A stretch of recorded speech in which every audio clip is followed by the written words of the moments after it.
চুপি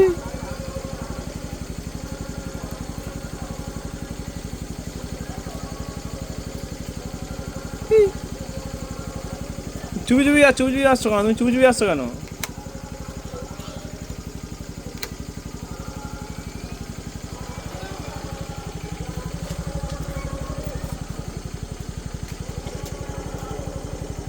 কি হয়েছে, কি হয়েছে? সকালে চড়েছো, আবার কোথায় চড়বে? আবার কোথায় চড়বে? গরম বাবা, এদিকে গরম আছে এখনো, গরম। ঠিক আছে, কোলে ওঠো। আমাদের উঠতে পারবে না, ওখানে হেলমেট আছে। উঠতে পারবে না বাবা, দেখো ওখানে উঠবে ও ঝুলে ঝুলে উঠছে। দেখেছো? দেখো ঝুলে ঝুলে উঠছে। এই ওটা পাখি দিয়ে নেয় না আবার। রাখ তুই রাখ।